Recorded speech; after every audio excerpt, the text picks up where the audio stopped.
toot, baby. It's time to ride the funk train. You're up here with Funkmaster V on the mothership. And today is a special day indeed. Not only for me being from Baltimore and living in East Tennessee, is today Edgar Allan Poe and Dolly Parton's birthday, that means it's a big raucous romp around here. It's also the Atari 50th Anniversary Collection's first patch. So they're going to correct some things that they did wrong. Did they do things wrong on that game? A couple things they probably could have done better, and they're fixing it. And today we're going to dive into what the January patch is for the Atari 50th Anniversary Celebration! Hola, childs. It's time for Funkmaster V's Getting Hip with the Atari 7800, where Funkmaster V, musician, ghost hunter, hat flipper, pro wrestler, and comedian takes you on a tour of all things cool about the Atari 7800. Are you ready to get your groove on? Because it's about to get funky up in here. Did you see my poster falling down there a minute ago? That was crazy. I just put that thing up. But anyway, more important things. The Atari 50th Anniversary Celebration Patch by Digital Eclipse. Let's go over the major items that they fixed. Number one, they fixed Tempest 2000.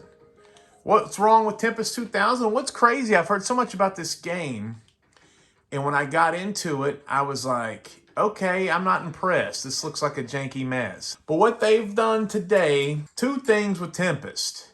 They have this thing here called enhancements. You see that right there? You can adjust your analog input, and you can also put original or enhanced performance mode on, which that means it runs at 60 frames per second. Now we're talking. Now the analog input was a hidden code put into Tempest because they were going to release a paddle or a wheel for the Jaguar that never took place. This game, if you know anything about Tempest, one of the best games of all time, it does need a dial or a spinner for it to feel great.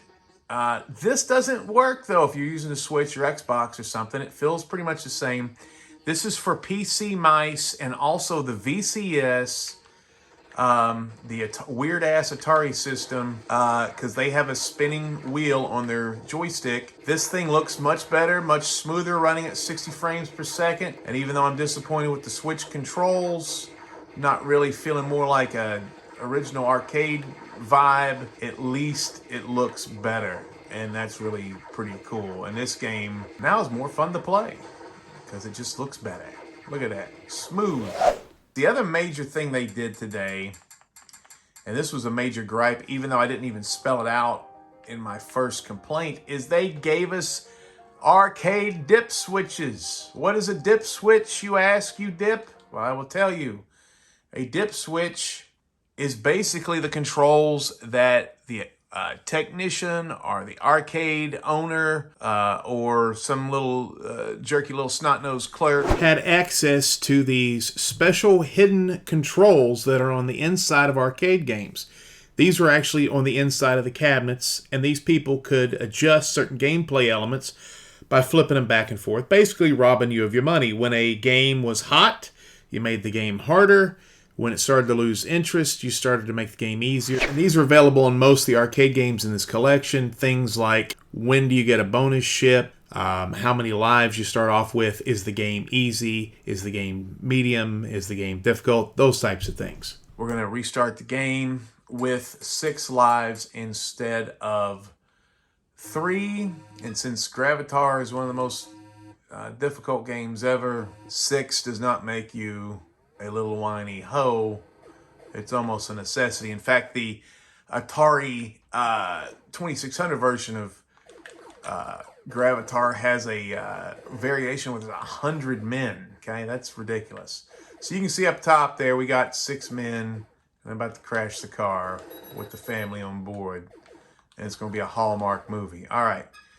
This we can do this with several different games. iRobot is another one that I'm grateful for a little extra men. I sound like I'm a drag queen. There were some control issues with the Lynx games. I didn't spend a lot of time with that, but they say option 1 and option 2 work properly now. Also with Yar's Revenge, the reimagined game. If you play this on a PC keyboard, they've made it to where you can switch back between classic mode and the graphical enhanced mode by just using a tab key. So there's a lot of little things. They fixed a lot of bugs. In iRobot, which is the game that I'm kind of addicted to, for some reason, the camera would go haywire, crazy, go nuts for no reason. They've supposedly fixed that. So I'm telling you, the dip switches and making Tempest 2000 feel a little funky fresh and make it a 60 FPS game is awesome. There's a complete list of what they've done on their website. I'm going to put that in the link below. Please like and subscribe. We do everything over at Big and Funky Productions, and we hope you guys take some time to check out what we're doing. I think you guys would enjoy it. We have a lot of fun over there. Glory be, the funk is on me. I got to go, but I hope you enjoy these new updates from Digital Eclipse.